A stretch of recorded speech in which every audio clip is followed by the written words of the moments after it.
What's going on, everybody? It is 8 o'clock on the East Coast on February 2nd, 2018, and we are live. Excuse me, Spiky Dash here with you for episode number 2, although technically bracket number 3 projection overall that I've made. For Tracking the Madness 2018, the calendar has flipped to the month of February, and on a side note, thank goodness. I mean, for me, honestly, January was very tough, at least at first. At the start of the month sucked. Then it kind of got better for me personally as the month wound down, and then other stuff recently has come to light over these past few weeks. Of course, the situation I talked about in my last video and some other life stuff, but I'll talk about that in the next ATST episode. Here we're talking about the NCAA tournament and college basketball and projections. And, when it comes to the teams that have been, in the field, making moves, not a whole lot really has changed in terms of that. But the bubble certainly is ever fluid, ever changing. Some teams have really made some big jumps here these past couple months or so. Others starting to drop off a little bit. And with the new, as I explained in the first video, with the new quadrant system that the NCAA is now really starting to use as kind of a big measuring stick about how they view the wins that a team has. With Group 1 being wins against the top 30 at home, the top 50 on neutral court, and the top 75 on the road. And then Group 2 is like a level below that, like 31 to like 60 or 70 at home, 76 to 135 on the road, stuff like that. So the committee is really going to value these quadrant victories. So before it was kind of like, oh, okay, what have you done against the top 100 of the RPI? Now you're looking at these like, top 2 quadrants and seeing, who's going to be, the best of the best. There's been a couple conference leader changes as well.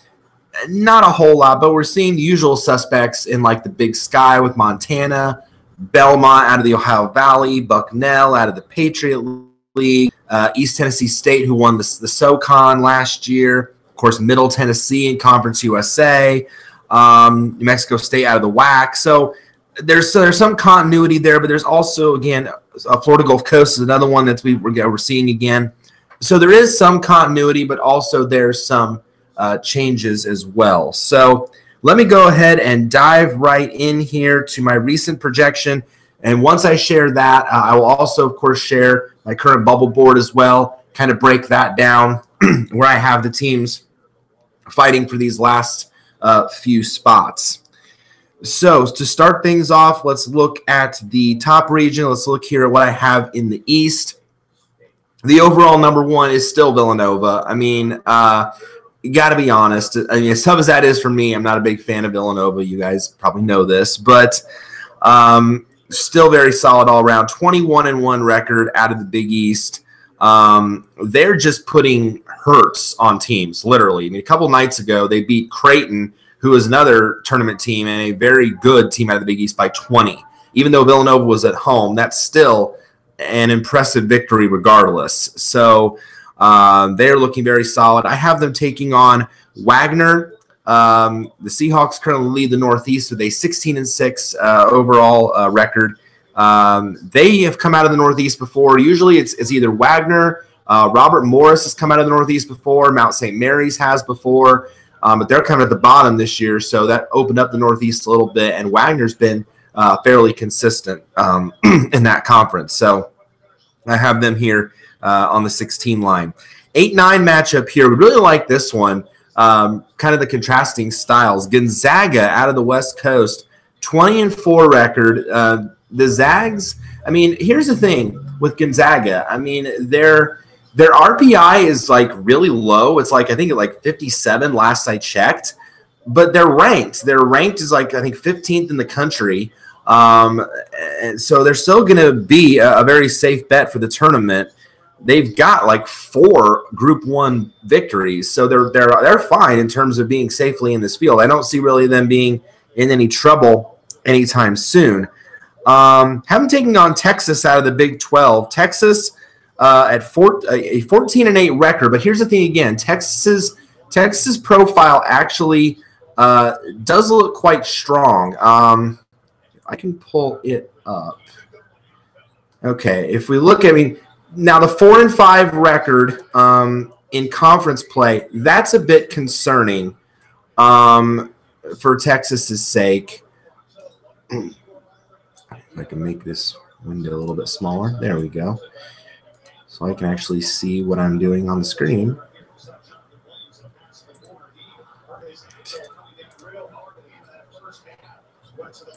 There we go. I'll shrink it down just a little bit. There we go. Okay, so Texas, 4-5 conference record in the Big 12, 14-8 overall. Now, the RPI, though, their computer numbers, though, are really strong. That's what's keeping Texas safe in this field. 36 RPI and a 17 strength of schedule. So that's really solid. And then you've got the 4 Group 1 wins, they have wins over Butler, TCU, Texas Tech, and Alabama. So 4 very solid teams, 4 likely tournament teams, unless a collapse happens by maybe TCU or Alabama. Because to me, Butler and Texas Tech look pretty solid. And the road record, 3-4 on the road, not great there. But for the most part, to me, Texas looks pretty solid. That's why I have them above the cut line, because in my eyes, they're a pretty solid team. Even though the record, again, not great, but I still think, safely above the cut.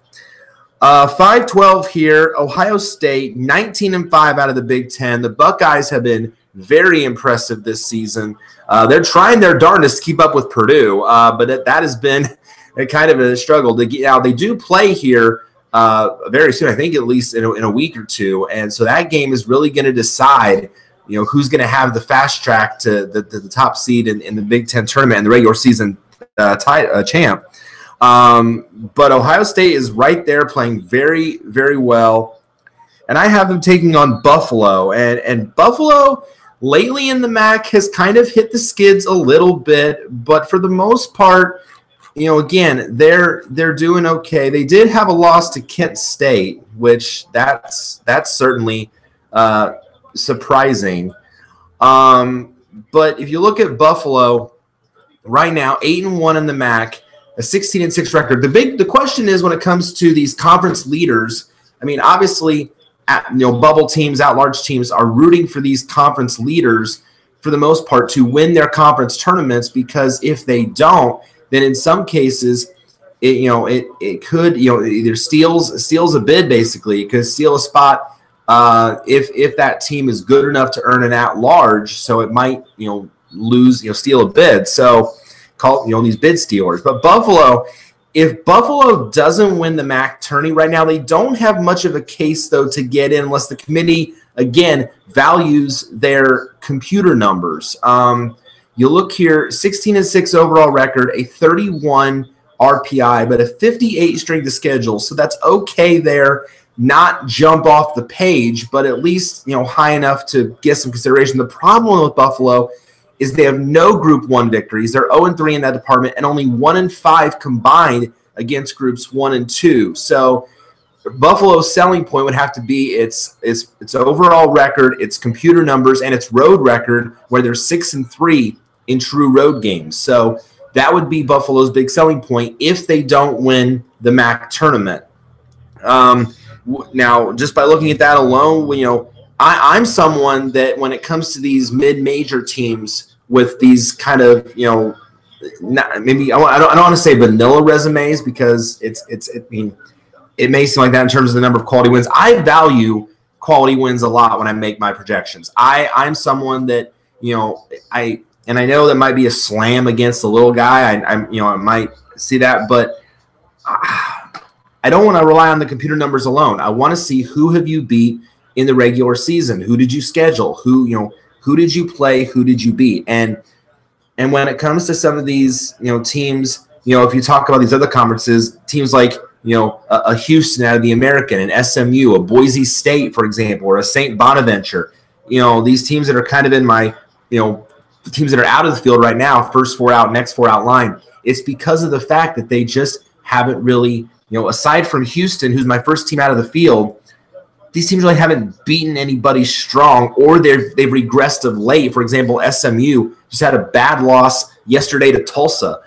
So the fact that these teams are regressing now is not a good time at the moment, because that gives other teams the chance to jump right over them with a big win, like what Kansas State has done recently, or NC State, mind you. So you just got to take that into account. But for right now, Buffalo is in the field as the leader of the MAC.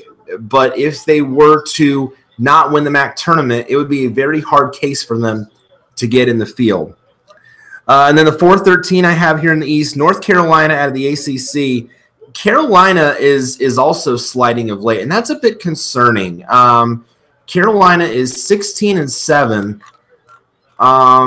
but still, in terms of the overall profile, it's Carolina. Here's the thing: that yes, they are 5-5 in the ACC, but the computer numbers love Carolina because of their #1 strength of schedule. So Carolina is still going to get a high seed, especially if they keep winning out. And really, you think about it with Carolina, they only have one bad loss on their profile, and that was that weird loss to Wofford. But that's the day that Wofford was shooting the lights out in Carolina. So, but aside from that, they still have 4 Group 1 wins: Arkansas, Tennessee, Ohio State, and Clemson.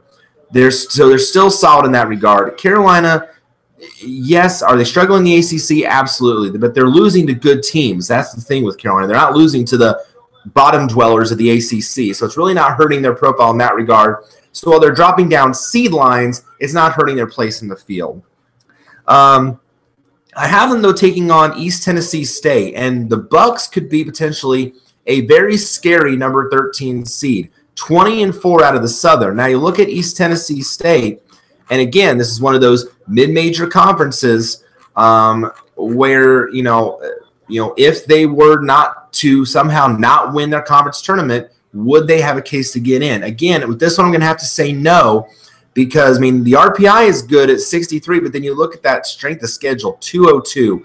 It is not very likely, in fact, hardly at all, that a team with a 200-plus strength of schedule gets an at-large from a mid-major conference. It doesn't happen very often, again, if at all. So I would think that the Bucks would have to win the SoCon tournament to ensure their spot in the field, because they have no Group 1 wins. They have a bad loss to Troy on the resume, and that 202 strength of schedule. So all that goes against East Tennessee State. So they need to win the Southern tournament to ensure their spot in the field. And if they do make it, they could be dangerous, because East Tennessee State puts up a ton of points. They really know how to score, get up and down the floor, very fast-paced. And so they can hang with teams if they get the right matchup.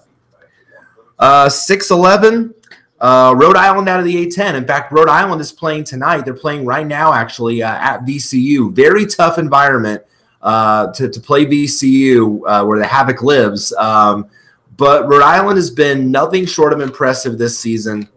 Matthews is their go-to guy. He's their stud in the offense. When he is on, Rhode Island is having a good night, and the Rams have been nothing short of impressive. Rhode Island to me is one of those teams, though, where if they don't win their conference tournament, I think Rhode Island would get an at-large spot, because, again, solid computer numbers, 9th in the RPI, a 42 strength of schedule, a quality win on the resume over Seton Hall, and a great record on the road of 5-2.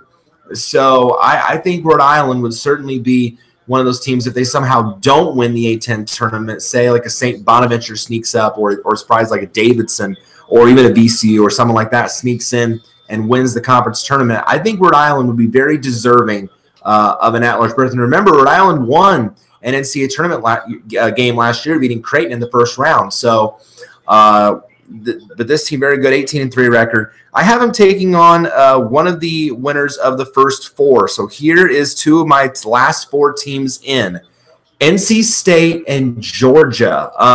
Now, I know some of you might be surprised by NC State, but calm down. The only reason is because I think their computer numbers are a little low. That's the only thing I don't like about NC State's profile. I can't ignore the fact that they have 4 great wins on the resume. NC State has 4 awesome wins. I think any team in NC State's situation would take these 4 wins. Arizona, Duke, Clemson, North Carolina. Those 4 are, I mean, you stack those wins up. That's an awesome set of wins. But here is the problem with NC State. The computer numbers, very low. 64th in the RPI, 66th in strength of schedule. Those are both very low numbers. And they're only 2-3 in true road games. And also, combined with that, they have 2 one really bad loss, losing to Northern Iowa on the resume. That now looking back is a head scratcher because Northern Iowa has completely fallen apart in the Missouri Valley this year. And then another loss to UNC Greensboro. So that's kind of weighing down the schedule a bit. So NC State, yeah, those 4 wins certainly look great and help their cause, but everything else kind of drags the profile down a bit. So that is why I have NC State here as one of the last 4 teams in, but they look the best of any of the bunch that I have because of the fact they are buoyed by those quality wins. So that's why I have them up there. But then you look at a team like Georgia. Georgia has been kind of a mystery. Like Georgia will sometimes play well against a team, and then the next night they won't do anything impressive. But the problem with Georgia is they have yet to record a quality win against anyone in the SEC, against anyone in conference play. They can't seem to beat the big guns in the SEC. That's why they're 4-5 in conference play, 13-8 overall. But then again, you look at these computer numbers: 56 in the RPI, 50 in strength of schedule. So again, a little low in both of those regards. But you look at the numbers: 2-5 though against Group 1. Now, the St. Mary's win is looking better every single day because St. Mary's continues to just dominate everybody they play. Like I think they're like a 22-2 record. So that win looks better every day, and they have a nice one over Marquette as well. And Marquette's kind of also in kind of this last 4 discussion as well. But again, this profile is kind of tampered a bit because a 3-5 record in true road games, and again 2 bad losses weighing down this profile to San Diego State, and then the most egregious to UMass. So this is it. Georgia is very much in a precarious position right now. They're in for now, but another blunder or 2, and they will fall right out of this field. So Georgia really needs to start winning big games in the SEC to really solidify its place in this field and make a major move up the bubble ladder. 3-14 here in the East, Cincinnati American. I mean, the Bearcats, speaking to teams, that are actually crushing it, Cincinnati has just been crushing it in the American this year. Again, the job that Mick Cronin has done is nothing short of outstanding. A perfect 9-0 in American play, 4 quality wins. And now, granted, these are technically, quadrant 1 wins. None of them really jump off the page, though. That's kind of the thing, though. I mean, I guess if you could want to say the best win out of this bunch is probably UCLA, but they have one over Buffalo, who's leading the MAC. They have one over UCF, who's kind of in the hunt, and they have one over Temple. And the only reason Temple's RPI and SOS are so high is because they have 4 quality wins of their own, even though their record's only 12-10. So Cincinnati does have some solid wins on the profile, but nothing like jump off the page. But half of their wins, 10 of Cincinnati's 20 wins, have come against either Group 1 or Group 2 teams. So that is definitely impressive. And a 5-1 record in road games. Cincinnati is very impressive. And I have them taking on Belmont. And again, Belmont here, the Ohio Valley the past couple years has either been Belmont or it's been Murray State. And both those teams really can, again, get up and down the floor, score points, compete with their 3-point shooting. And that's kind of been Belmont's bread and butter. And Belmont, though, but here's the thing about Belmont, though. Belmont, yes, the strength of schedule overall at 174 isn't great, but they did a nice job in the non-con, and they got 2 great wins out of it against Conference USA. They beat both Middle Tennessee and Western Kentucky. So Belmont at least can compete with those teams. They're not really like a dominant big win, but Belmont has shown that if they are on a good shooting day, Belmont can compete with anybody. And they're also 7-4 in true road games. So Belmont can be sneaky at times. If streaky, yes, as well as sneaky, but if they're on it, they can compete with anybody. 7-10, Arizona State out of the Pac-12. I mean, the job Bobby Hurley has done with Arizona State, the turnaround that program has done, you got to commend him for that as well. 16-6 record. The Sun Devils. Now, again, the Sun Devils were one of the top teams to start the year, but ever since hitting Pac-12 play, and Arizona State was 12-0 in the non-con, and then they started hitting a wall when Pac-12 play started. They've struggled of late, 4-6 in conference play, but again, the numbers look very strong for them. A 39 RPI.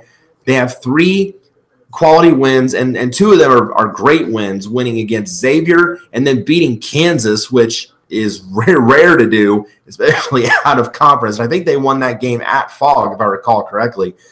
So that was nothing short of impressive. And then 5-5, or against Group 1 and Group 2. 3-4 on the road, so a little bit rough there. But for the most part, Sun Devils still looking good. Now Providence is barely safe. And again, this is kind of like familiar territory for Providence. I mean, the last couple of years, Providence is just one of those teams where, they're good in the Big East, but they're not like the elite of the elite. Like they're not in that mix. But Providence right now, I do have them safe because again, they're helped by the fact that they're above 500 in the Big East. They do have again 4 quality wins. The only thing that hurts them, again, is their road record and the 2 bad losses on the profile. But, again, these are 4 solid wins to have. Xavier beating Butler, Creighton, and Washington, who's also hanging around as kind of on this last 4 or above the cut line in the field. So 4 very solid wins for Providence here. Providence has a 36 RPI, but a 19 in the strength of schedule, which very much helps the Friars' cause. Now, again, they are hurt a little bit by the 2-5 record in true road games, and they do have 2 bad losses in the profile. They lost to Minnesota at one point, and then they also lost another team that lost to UMass.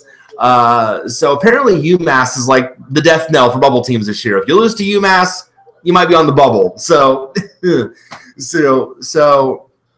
But Providence for now is okay. But again, if they start, those wins are really helping. The fact that they've gotten big wins in conference play, 3 of them in fact, really helps Providence here. Now, if they start losing to teams they shouldn't lose to in Big East play, then yeah, Providence will slide down the ladder.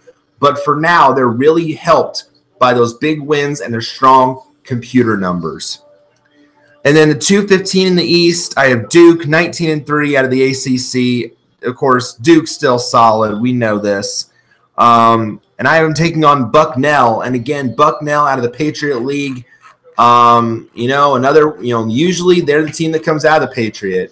Early on in the year, didn't look like that would be the case. But once Patriot League play started getting going, Bucknell was doing its thing. And now they're 10-1 in conference play. An RPI at 83. Again, a team that would likely, that will have to win its conference tournament to ensure its berth in the field because Bucknell has no Group 1 wins. And, oh, by the way, they have 3 bad losses on the profile. So Bucknell would have to win its conference tournament to ensure this spot. Moving on to the West region, top seed here is Kansas. And, again, and a lot of people, at the start of when conference play started in the Big 12, a lot of people maybe thought that, maybe this will be the year that Kansas doesn't continue this long streak of winning the Big 12 because there were these big teams like, there's Texas Tech doing well, and there's TCU's in it, and there's Texas, and and Oklahoma with Trae Young, and this big cavalcade of talent in the Big 12. Kansas might not win it anymore. And look who's on top of the Big 12 right now. It's Kansas again. I mean, Kansas seems to, you know how Butler has the Butler way? Kansas should have the Kansas way, because Kansas finds a way. I think it should just become a motto. You know, put it on the wall at Allen Fieldhouse. You know, I mean, it's nice to have pay heat all under the fog, but below that, put in small print, we find a way. I mean, that's basically how Kansas does it. 7-2 in conference play. This team has 8. Count them. 8 Group 1 wins. I mean, they schedule good teams. Count them. Beating Kentucky, Nebraska, who looks really good this year, Syracuse, Texas, TCU, just beat Texas A&M in the Big 12 SEC showdown, West Virginia, and Kansas State, who is slowly rising up the ranks and making a very good case for tournament inclusion. They're good. I mean, what more can we say about Kansas? They're very, very good, and they're really going to fight to win this again and try to get on the top line again, because that's really where Kansas feels like it belongs. I have them taking on one of the winners of the first 4 game, one of the playing games. We have a new leader in the Ivy League. It's Harvard, actually. Penn, for a long time, was leading the Ivy League, and they're still kind of in the hunt. They're a half game back, actually, coming in tonight. The Ivy League plays the majority of its games on Friday night, so they're playing tonight. But now Harvard is taking the conference lead, 4-0 record, but only 9-10 overall. So the reason being they're in the first 4, obviously, is because of that losing record. But they now have the conference lead, so because of that, they get in the field. And then I have them taking on Arkansas Pine Bluff. Again, we have a new leader in the SWAC as well. For a long time in the SWAC, it was either Texas Southern or Jackson State fighting each other out. Well, now all of a sudden, here comes Arkansas Pine Bluff. And crazy thing about Pine Bluff in the non-conference went 0-14. I'm not joking. They were 0-14 in non-conference play, and now all of a sudden they've gone 8-1 in conference, and they're leading the way. There's some certain, again, there's Jackson State and Texas Southern in the mix and things like that, but right now Pine Bluff has that lead for an 8-1 conference record. How about that? That's wild. You go winless in your non-conference, and now you're leading the conference. Crazy. And I'm pretty sure I remember correctly that Pine Bluff was ineligible for the tournament a couple years ago because of APR scores, if I recall correctly. So now that they get a chance to actually potentially get in the field, it's huge for them. It really is. 8-9, I like this one. Florida State out of the ACC. Florida State, 16-6 record. Florida State, again, kind of like Gonzaga, a very low RPI. The computers really are not very fond of Florida State, but I feel like Florida State's in a really good position because, again, the fact that they have 4 Quadrant 1, Group 1 wins. And, again, Florida, great win. North Carolina, great win. Virginia Tech, okay, they're slowly starting to rise up because they're getting some big wins. So that's a decent win. Then Miami, great win. So 3 out of those 4 are really solid wins for Florida State. But they have a bad loss against Oklahoma State, 3-4 in road games, and the computer numbers just don't seem to like them. An RPI of 43, a strength of schedule in the 70s, but again, they have a great 16-6 overall record. So I think Florida State, again, looks here the pros outweigh the cons. I think the wins really keep this profile afloat, and Florida State, to me, is well above the cut line. Now, Alabama is another bit of a mystery, kind of like Georgia, kind of like these middle-of-the-pack teams around the SEC. Alabama can look great one night and then struggle the next. It's like, but here's the thing about Alabama. Alabama, again, has, at least here, solid wins in conference, and the computers really like Alabama's strength of schedule. So that's why I have them safe in the field. That's why I have them ahead of the cut line, because Alabama is 5-4 in the SEC, a 14-8 overall record.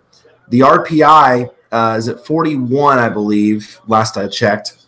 But the strength of schedule at 10. So they've played the 10th toughest schedule according to that, which is amazing. But you look then at Alabama and who they've beaten in those 4 quality wins. They beat this Rhode Island team that right now is playing, beating VCU, and leading the Atlantic 10. That's huge. They've beaten Auburn, who right now leads the SEC. They've beaten Oklahoma. That's a great non-conference win for Alabama. And then they beaten Texas A&M, who's looked pretty good this year. The only bad loss they have on the resume was to Minnesota. So to me, Alabama, I think the only reason they might be kind of low is because of the fact that the record is only 14-8 and they're only barely above 500. But to me, again, I think the fact that they have these quality wins, or maybe the 1-4 road record, that might be a reason too. But I like Alabama. I think the fact maybe if they get a couple more big wins, if they keep winning games, I think eventually they'll be safe. They won't be kind of in a precarious position. But I like what I see, and I think Alabama is going to be okay, at least for now. But if they keep winning games, they'll be all right. 5-12, Seton Hall, 17-5 out of the Big East. The Hall usually is always one of the top teams in the Big East, always going to give Big East teams fits on a nightly basis. I'm pretty sure they have some big wins this year if I looked at their profile. Yeah, again, four Group 1 wins, including 2 in conference play, and they have 2 very nice out-of-conference wins against Texas Tech and Louisville. So Seton Hall looking very solid in this field. And I have them taking on New Mexico State. Again, the Aggies leading the WAC. I mean, they did it last year, and here they are again this year, and really don't have much challenge. Aside maybe for Utah Valley and Grand Canyon, New Mexico State doesn't have much challenge in the WAC. Perfect 6-0 record, 19-3. Now, here's the thing, though. Here's why some people are really talking about New Mexico State is maybe an at-large team if they don't win the WAC tournament, because they have one very nice win on their profile, and that was against Miami. And that speaks some volumes. And so certain now, again, the overall strength of schedule at 146 is certainly a little high, but it's not out of the realm of possibility because their RPI is still very high at 45. And the road record 7-1, just one bad loss on the profile to San Diego. There's certainly something there. They would certainly have to be considered if they don't win the WAC tournament. If they don't, so it would certainly have to be in the discussion. Maybe not at the top of the line, but at least there has to be a discussion because of that one very quality win, which most, again, mid-major teams can't really speak for. So it goes to show that definitely will carry some weight if the Aggies don't win the WAC tournament when that time comes. And then 4-13, Tennessee, the Volunteers, again, looking very solid, 16-5 record out of the SEC. I have them taking on South Dakota State. The Jackrabbits, again, leading the Summit League. I mean, what else is new? I mean, they continue to be kind of the upper team here. Although, like I said, I mentioned on the other video, although South Dakota, the Coyotes are certainly in the hunt. South Dakota did beat the Jackrabbits and beat them fairly soundly, I might add, at home. I think it was just a week ago that happened, and then the Coyotes briefly took the conference lead, and then they proceeded to lose the next game. So I don't know if that was just feeding off the home energy. It probably was. But South Dakota State just keeps finding ways to win games. They had a very impressive win over their rivals from North Dakota State last night. So this team just continues to keep pushing through and winning games in the Summit League. And so 20-6, you look at their profile, 20-6 record, an RPI at 71. So that's kind of low, though. I would really doubt if that they could be an at-large team if they were to not win the conference. I think it'd be very much pushing it because, again, that strength of schedule 166. They have one Group 1 win, but it came against fellow mid-major conference leader Buffalo. So really that's not going to hold a whole lot of weight. And they do have one bad loss in the profile to Missouri State. So I would think that the Summit League is probably going to be a one-bid league. I don't see the Jackrabbits getting an at-large if they don't win the Summit tournament. 6-11, speaking of the Miami Hurricanes, here they are on the 6th line, 16-5 out of the ACC. Miami has always been impressive these past couple years. I believe they've got a solid number. Yeah, they have 3 top wins on their profile. 5-3 on the road, above 500 in the ACC, RPI at 20, 43 strength of schedule. They're looking pretty solid, so no reason to worry about the Canes. But I have them taking on Kansas State. And Kansas State, let me tell you, has really made a push over these last few weeks to get into this field. They have been very, very impressive. Now, I know, again, the numbers here on Kansas State are kind of low. A 66 RPI, a 95 strength of schedule. But I have them on the 11 line. I actually have them avoiding the first four because of their last two victories, beating Oklahoma and then also knocking off TCU. Those are two very solid in-conference wins. It pushed Kansas State above 500 at 5-4 in conference play, a 16-6 record, and now 6-5 also against groups 1 and 2. So Kansas State is slowly making up for this. They had the early start of the year, Kansas State had a terrible strength of schedule. It was like in the 150s, I think. It was really bad. And I knew that was going to be tough for them to overcome. But then they started getting these big victories. The RPI goes up, which in turn raises the strength of schedule. And they're doing well on the road, 4-2 in road games. So for me now, Kansas State right now is just above the cut line, just above, because of the fact that they're getting these big victories. They only have one bad loss on the profile. That was to Tulsa. And they're just looking better in conference play of late. So that's why I have Kansas State safe right now of the cut line. 3:14, Arizona taking on Montana. Arizona, again, we mentioned this, but the slow start at the start of the season, those 3 losses in Atlantis, they feel like a distant memory now because Arizona has pounded out win after win since that happened. Again, now, granted, they only have really 2 Group 1 wins. That's Texas A&M and Utah. But they're beating they're supposed to beat. They don't have a bad loss on the profile. 7-4 against groups 1 and 2. 6-1 in road games. Great computer numbers. Arizona's looking pretty good right now at the top of the Pac-12. And Montana leading the Big Sky right now. And Montana usually has sometimes come out of this conference, but right now they're a perfect 10-0 in conference play. Montana right now is perfect 10-0. 17-5 overall. Again, though, it'd have to be one of those teams where they probably have to win. They probably would win the conference tournament to ensure their spot because they have no Group 1 or Group 2 wins, 0-4. And the computer numbers fairly low, so they would have to win their conference tourney. 7-10, St. Mary's out of the West Coast. The Gales currently leading the way in the conference there, 22-2 overall. I mean, St. Mary's. And they do have a win over Gonzaga, which is why they're leading the conference. 11-0. They have wins over Gonzaga, and they also beat BYU. But BYU had a bad loss last night, so that loss might not even be part of Group 1 anymore. But still 28th in an RPI. And how about this stat? 7-0 in true road games. So St. Mary's looking very, very strong. I have them taking on Texas A&M. Now, Texas A&M, again, a bit of a concern here, but here's the thing. Texas A&M, I have them clear of the cut line because of the fact, because A, great computer numbers, and B, 3 quality wins. So Texas A&M is 3-6 in the SEC. I understand that. Yes, the record is not great at 14-8. I understand that. But you look at the numbers. The computer loves Texas A&M. A RPI at 30.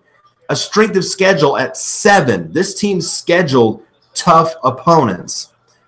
Then you look at the 3 top 50, I'm using old terminology. The 3 quadrant 1 victories against West Virginia, a great win. USC looks like a pretty good win where USC is in the Pac-12.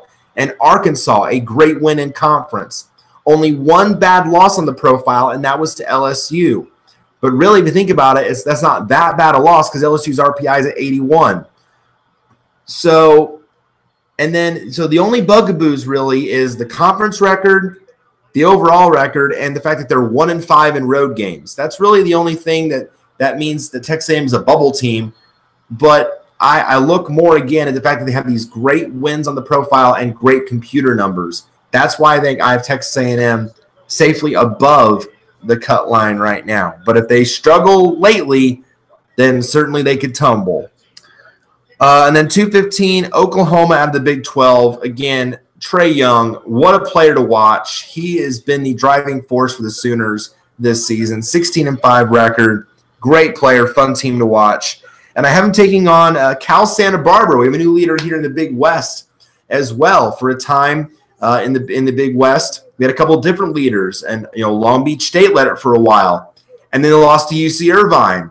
And then Hawaii was leading it for a while. And then they lose. And now the Gauchos take the lead. So again, the Big West is going to be a one-bid league. It usually is because really UCSB has, again, no Group 1 wins. And by the way, they have 3 bad losses in the profile.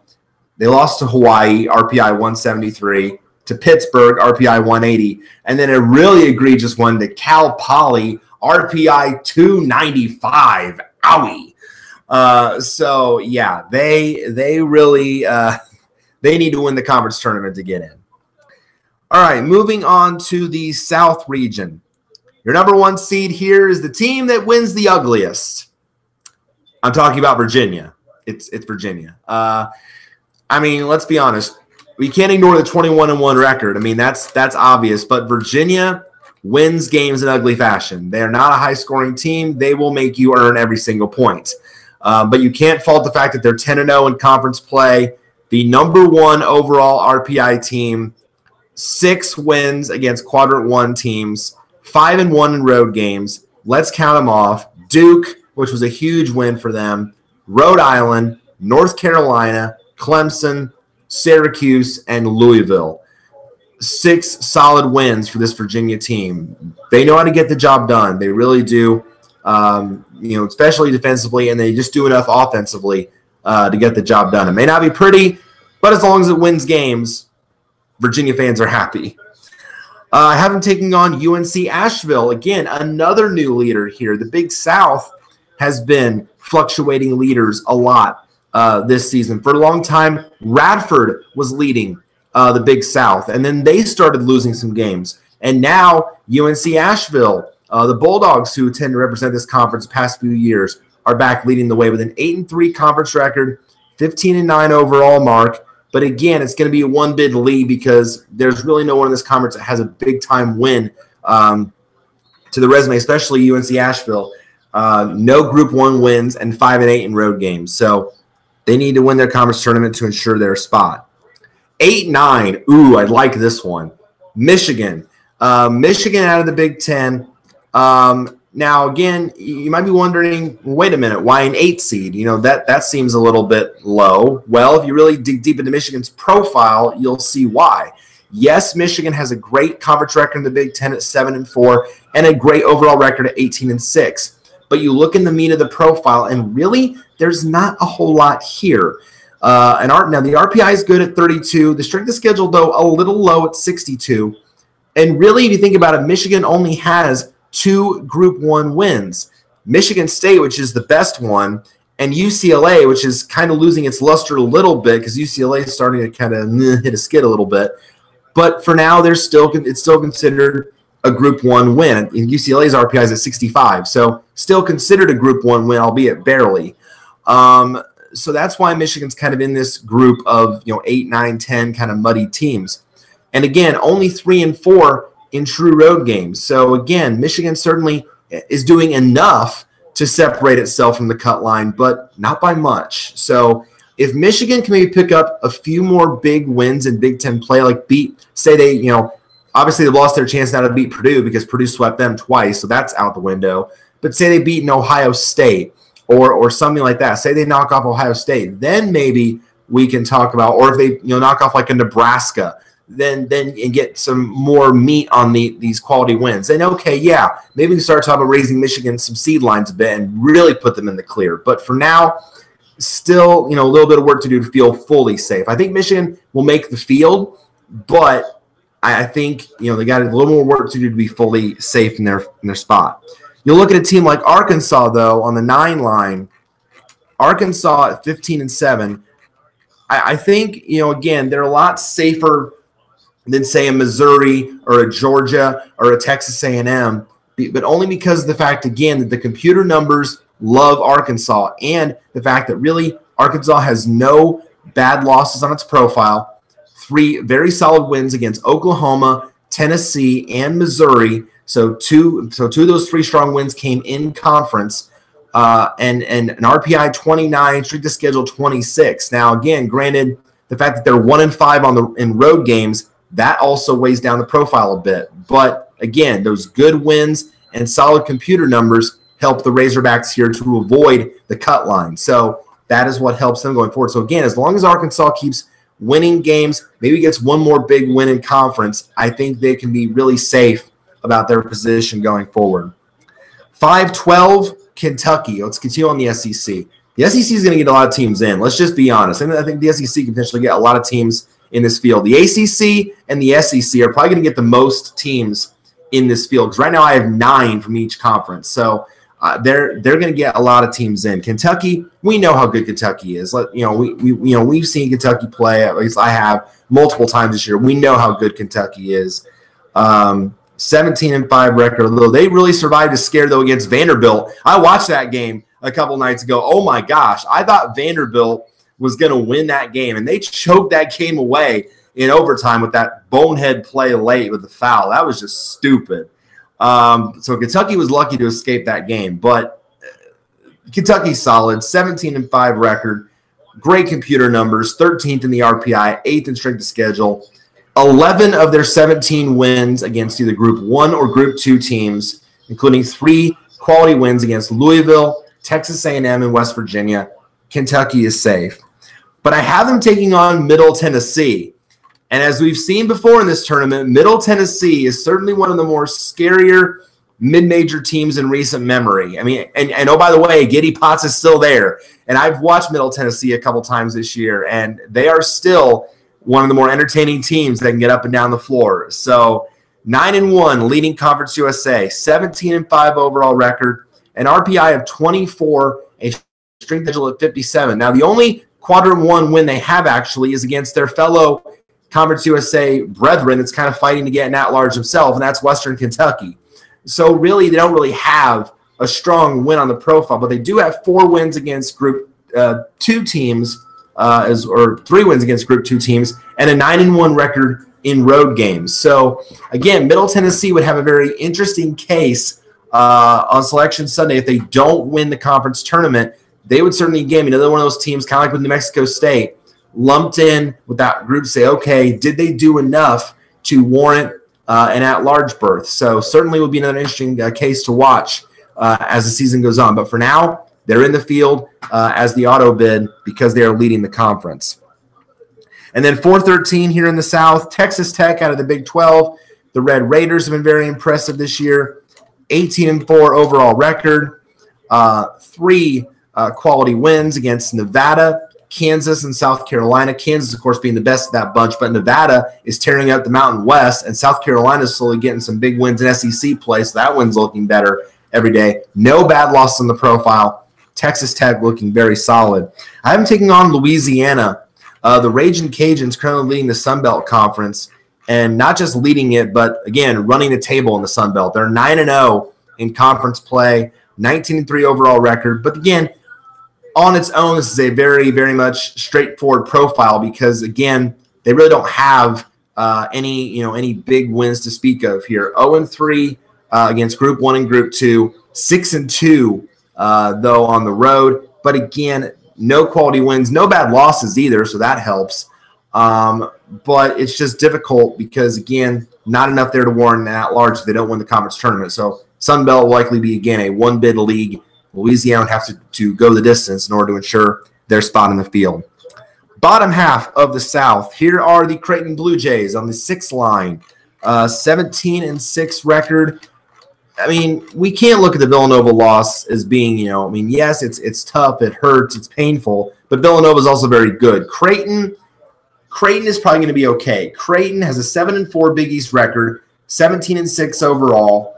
Again, an RPI at 27, very solid. The strength of schedule is a little low at 70, so that's a bit concerning, but not major. 7 of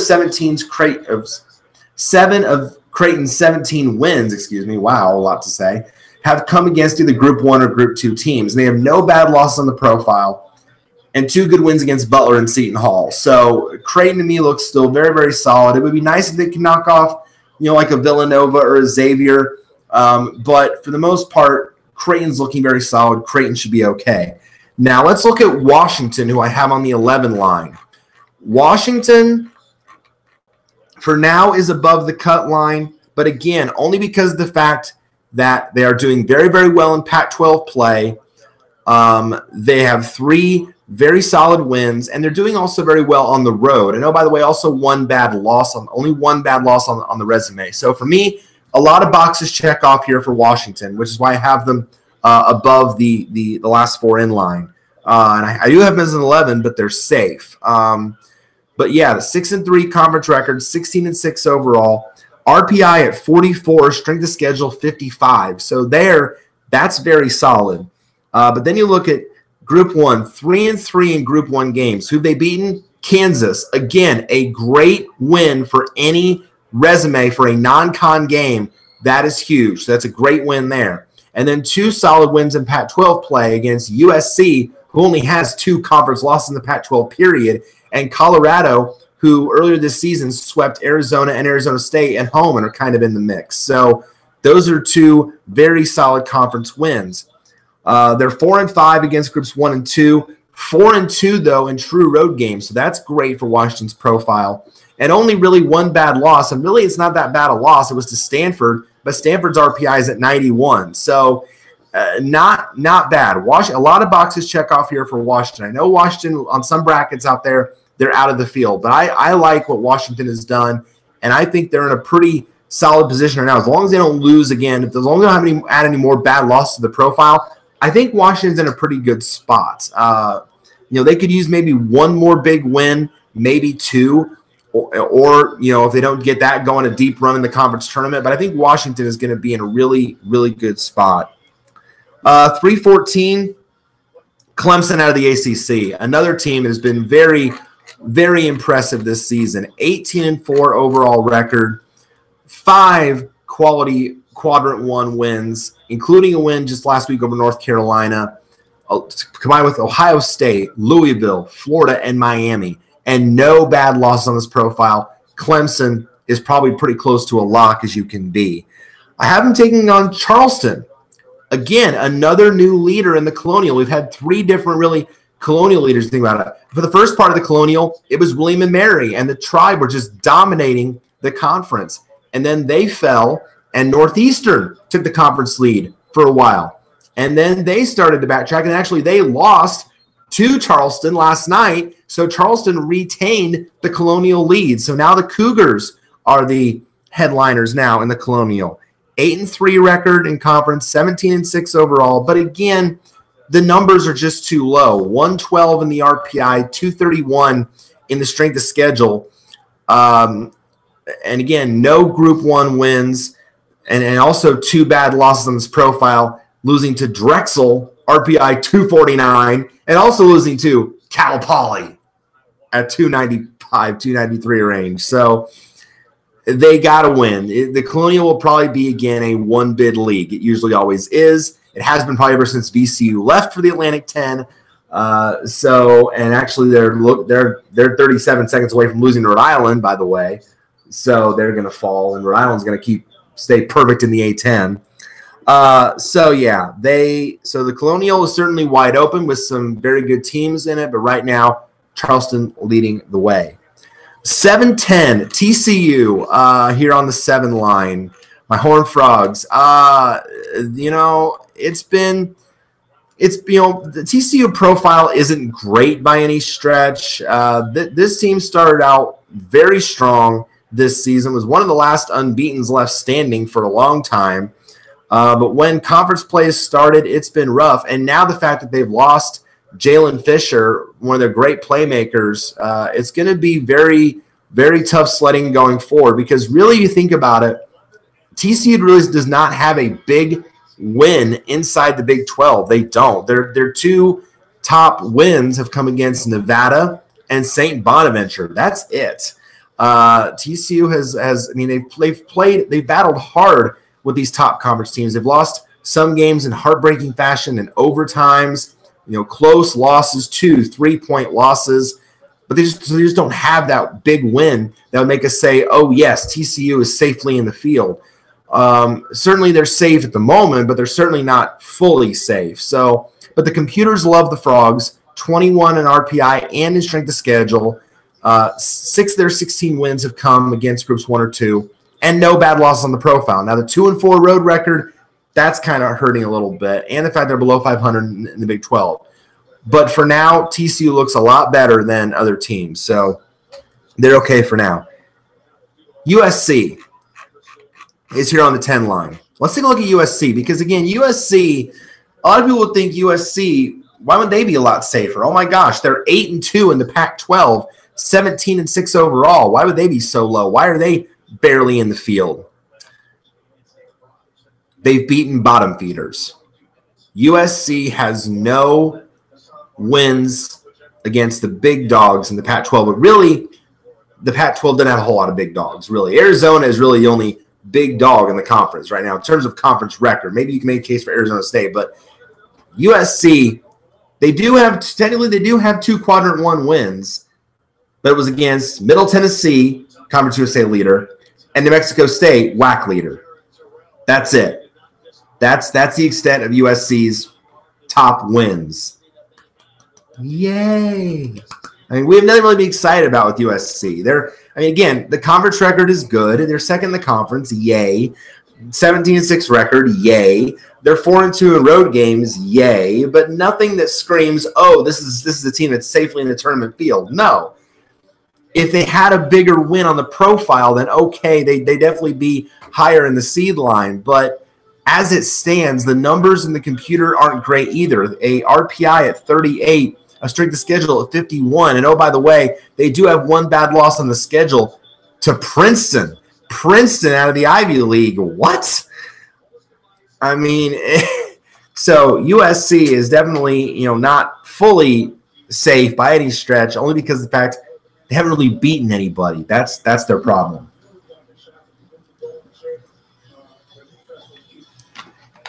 And then 215 here in the South. Auburn, Tigers are killing it. We know this. 20-2 record out of the SEC. They have 5 quadrant 1 wins. The best being Tennessee. Arkansas is a good one too, and Missouri. Middle Tennessee, Mississippi State can make a case, and maybe not. But no bad losses. They're crushing it. They're doing all right. And I have them taking on Florida Gulf Coast. And again, it's the former Dunk City of the Eagles, leading the Atlantic Sun. FGCU has pounded through the conference, 8-0 record, 17-8 overall. But again, they would have to win their conference tournament to ensure their berth. Because they have 2 really bad losses in the profile to Florida Atlantic and Florida International with an RPI of 311. Ow. So, yeah, they would need to win their conference tournament just to get in. Then finally, the Midwest region. Top seed here is Purdue. I mean, it's my school. It's my alma mater. I have been so impressed with what Purdue's done this season, especially after losing a lot of their talent from last year. I mean, Isaac Haas thankfully stayed.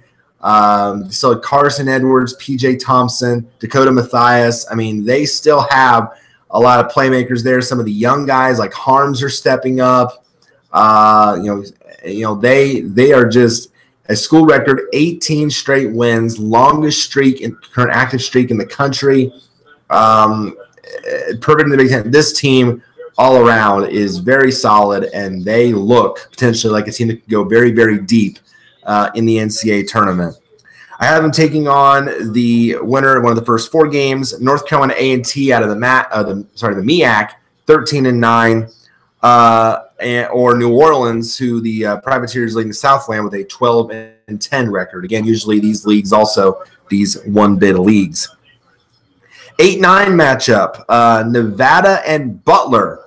Nevada 19-4 out of the Mountain West. The Wolfpack have been nothing short of impressive. I watched them a couple nights ago as well. Very, very impressive team. 8-1 in conference play. Again, you kind of make a case that this team would be potentially one of those teams that get an at-large if they don't win their conference tournament. Because, again, the computers, like Nevada, RPI at 14. Strength at, schedule at 45.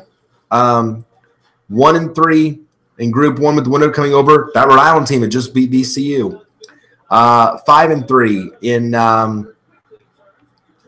in Group 1 and 2. 7-2 in road games, and only one bad loss on the profile. That was to San Francisco. So Nevada still looking strong.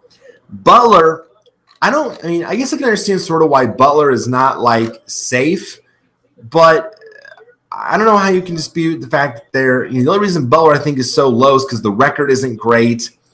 A 3-4 road record, no bad loss on the profile, but they do have 3 good wins, especially beating Villanova at home, Ohio State, great win, and Marquette, a very solid win there as well.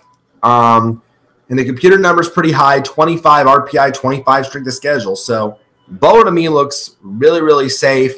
I think just the fact that they're not as high in the Big East as they should be, maybe that's why they're fairly low on the here on the seed line. 5-12.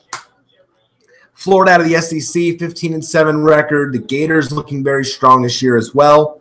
I have them taking on Loyola Chicago, the Ramblers out of the Missouri Valley, currently leading the way there with a 8-3 conference record, 18-5 overall. And actually, interesting that I put this matchup here because actually this would be a rematch because Loyola did beat Florida earlier this season. So it's very interesting that I have this matchup with them together. I did not know that until I actually looked at it. But so they have experience because they beat Florida earlier this year. So kind of interesting for the Ramblers. But again, would have to probably win the conference tournament to get in because they do have 2 bad losses on the profile to Milwaukee and Indiana State. Then the 4-13, West Virginia out of the Big 12, 16-6 record for the Mountaineers. Always a tough out for anybody with that press style of defense. Taking on Vermont, the Catamounts, leading the America East, 18-5 overall record, 8-0 in conference play. They are running the gamut through the America East. But again, we have to win the conference tournament to ensure that berth because they have no real quality wins. Would likely be, again, a one-bid league. Bottom half of the Midwest, 6th seed Wichita State. The Shockers, 17-5 in the American.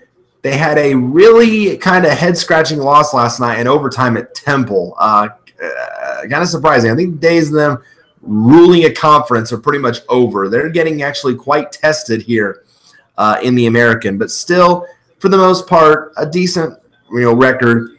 26 in the RPI, 61 strength of schedule. The only downside, though, they have no Group 1 wins to speak of, but 8 of their 17 wins have come against Group 2 teams, so that's very good. And they're 5-2 in true road games. So very, very good for the Shockers. They're okay.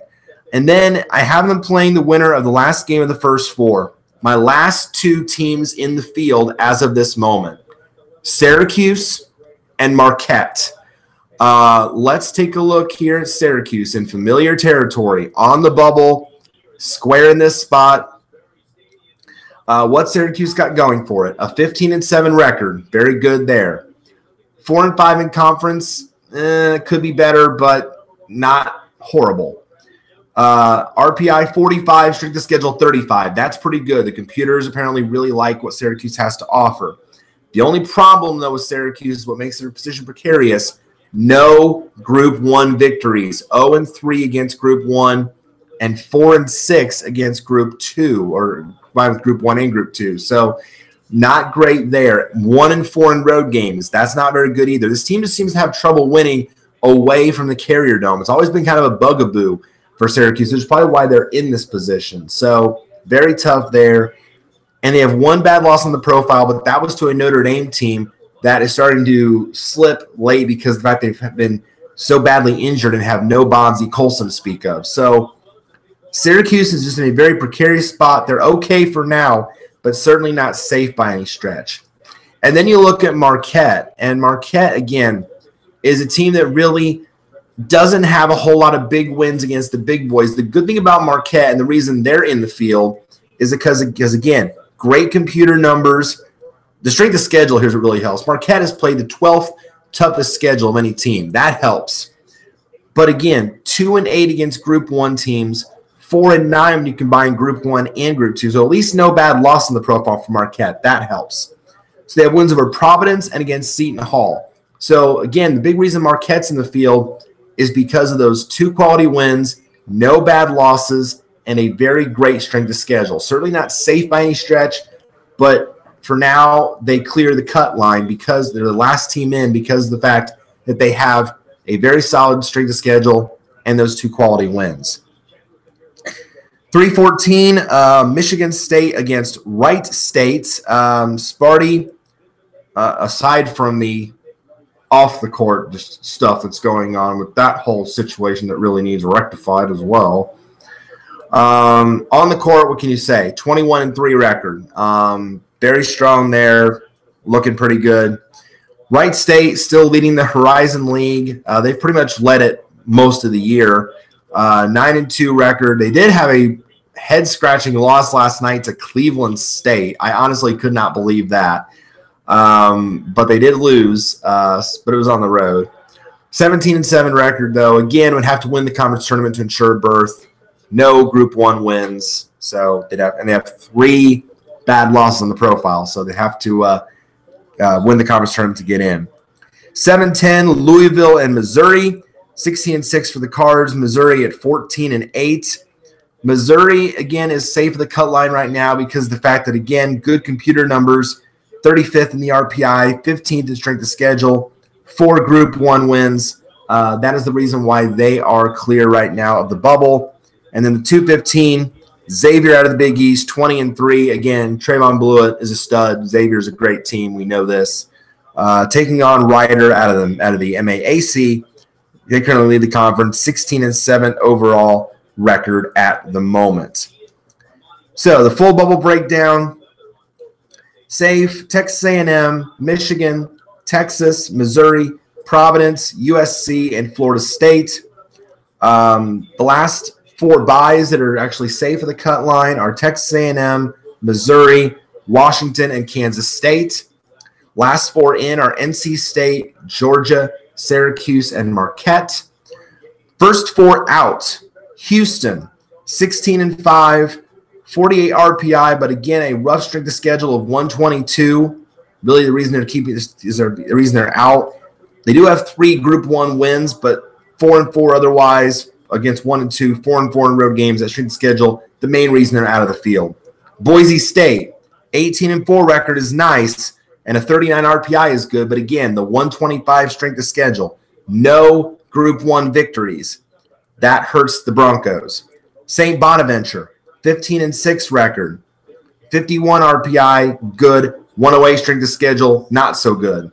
Only 2 Group 1 wins. That's not helping the Bonnies. And then South Carolina moves up to the first 4 out because of SMU's loss. 13-9 record, 59 RPI is decent, 27 strength of schedule. That really helps South Carolina's cause. 3 Group 1 wins, 5-9 against the Group 1 and 2, so no bad losses. That helps the Gamecocks going forward, so they can certainly keep moving up if some teams above them stumble or if they get a couple more quality wins.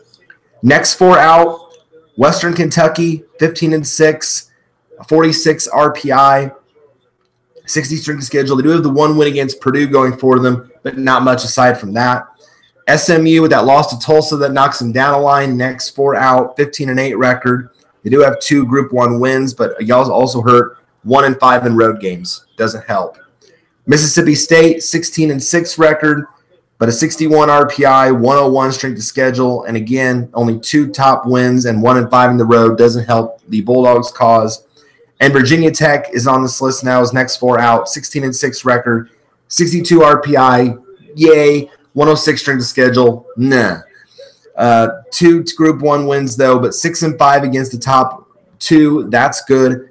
4-3 in the road. That's intriguing. If Virginia Tech can start winning some more games, they may start climbing the ladder a bit. Teams also considered but not quite there yet include Temple, Utah, Wyoming, Nebraska, Maryland, UCLA, Colorado, and UCF. All right, guys, that is it for this episode. Thank you guys so much for your patience, for understanding. I know it's been, again, like I said, it's been a wild and crazy month. This past month for me, these past couple weeks, been a little rough, but I appreciate you tuning in, the support as always. I appreciate the views on the last video. Like I said, that video was one of okay, it's not one of, it's the hardest I've ever had to do in my life, to talk about something like that really, hits close like that, being in the fandom, and also that I didn't mention this in the video. Maybe I should have, but if you didn't notice the shirt that I was wearing in the video, I was wearing a shirt from Monon Elementary School, where I student taught for a time. Growing up, going through college, I actually worked with children in education. Trying to be a teacher. Even though it didn't work out in the end, but I like my job in retail now.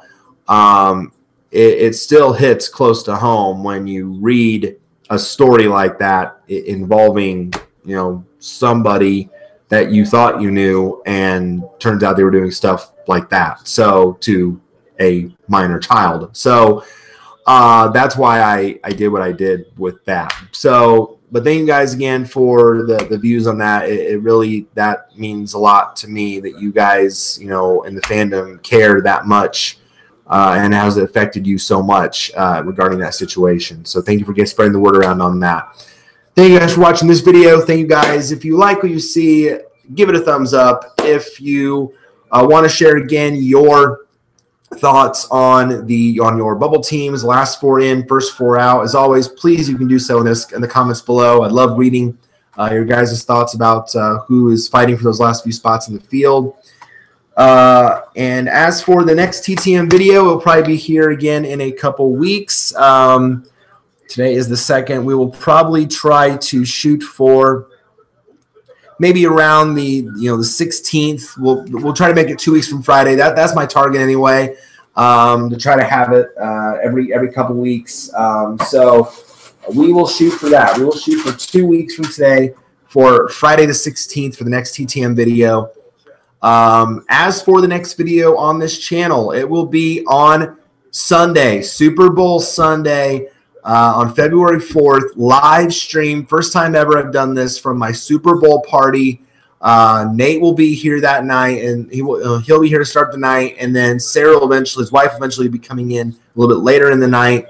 We're going to have a blast. We're going to have live play-by-play, live commentary. We're going to have it on NBC on their stream. So it's going to be awesome. I'm going to wear my Eagles shirt. It's going to be hopefully it'll be a better year than last year. I'm hoping, but it's a fun idea that I thought up, and we're going to have a fun time. So tune in on Sunday. Next TTM in 2 weeks. ATSD also episode 14 will probably be sometime next week after the Super Bowl. I have a lot to talk about in that episode as well. So stay tuned for that as well. And so, yeah, so that's kind of the schedule going forward in terms of the current stuff. So Super Bowl stream on Sunday, ATSD episode 14 after that, and then TTM in 2 weeks. Thank you, all of you. God bless all of you. Have a great, great evening, and we will see you in this channel on Sunday for Super Bowl 52 between the Pats and the Eagles. Good night, and God bless.